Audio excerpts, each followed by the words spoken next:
Agoy! Natagpuan ko nga ang legendary na palabok na sa dami ng kanyang benta nga ay talagang malulula ka talaga sa ganitong kalaki nga na palabok. Sa halagang 25 pesos ay matitikman mo na nga ito na talagang pinipilahan at hinihintay nga ng maraming customer. At dito nga lang yung sa night market nga ng Urdaneta City, Pangasinan.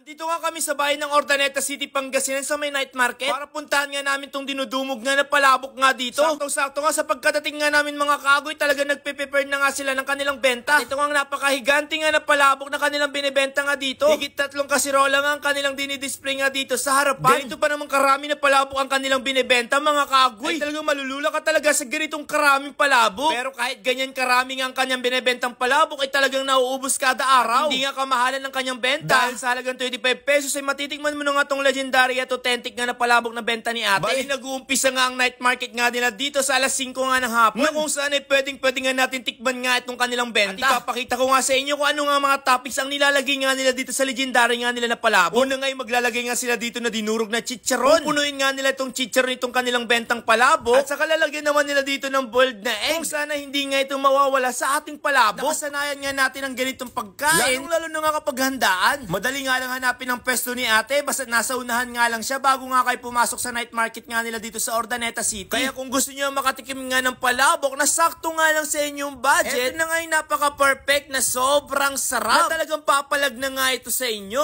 Overload nga sa toppings ang kanyang binibenta nga dito na palabok. Kaya kung hindi nyo pa nga ito natitikman, subukan nyo nga tikman nga itong benta nga ni ate na palabok. Ganito pa naman karami at kalaki nga na bilao ang nasa harapan mo, ay talaga mapapabili ka talaga sa kanyang benta. Kapag wala pa nga alas 5, hindi pa nga sila pwedeng magbenta. Yun nga ang kanilang patakaran nga dito sa night market nga ng Urdaneta City, Pangasinan. Kita naman natin yung ibang mga vendors ay talagang naghahanda pa nga ng kanilang mga benta. At kapag patak na nga ng alas 5 nga ng hapon, ay dito nga nagumpisa na nga ang kanyang pagbebenta. Kung saan dinudumog nga si ate nga dito para tikman nga ang legendary nga na palabok ng kanyang benta. Bukod nga sa palabok, meron nga rin sila ditong bentang pansit, spaghetti, at iba pa nga pang merienda nga na kung saan pwede nga natin ito kainin. Pagka-open nga nila ay talagang sunod-sunod nga ang kanilang mga customer. At yung ibang customer nga nila ay talagang binabalikan talaga si ate. Dahil nga sa sarap at sakto nga lang ang lasa ng kanyang bentang palabok. Sa 25 pesos mo, meron ka na nga isang styro na puno nga ng palabok. Pwede ka nga rin mag-dine in at pwede mo nga rin itong i-take out. Depende na nga lang sa iyo mga kaagoy kung anong mood mo nga. Ayon naman kay ate ay talagang nauubos talaga tong benta niya nga talaga na palabok. At habang tumatagal nga ay dumadami nga ang kanyang customer nga na bumibili sa kanila. Kaya pumunta na nga kayo dito sa night market nga ng Urdaneta City para tikman nga ang benta nga na binibenta nga ni ate dito na legendary authentic nga na palabok. At syempre hindi rin ako magpapahuli kaya titikman nga natin itong benta nga ni ate na palabok. At sa 25 pesos nga natin, ganyan karami ang kanilang sinaserve. Walang vlogger. Pagdating nga sa serving nga ng kanilang bentang palabok nga dito, bubudburan nga na natin ito ng kalamansi. At saka titikman nga natin itong napakasarap nga na benta nga nila na palabok. Itsura pa nga lang mga kaagoy, talagang panalo na. Sa unang subo nga natin mga kaagoy, ang marirate ko nga dito 9 out of 10. Saktong-sakto nga lang sa lasa nung naglagay nga rin tayo ng kalamansi. At talagang na-enjoy ko talaga ang pagkain nga ng palabok. Kaya kung umabot ka sa video ito, pakicomment naman kung taga saan ka para alam ko kung saan napadpad ang aking vlog. Agoy!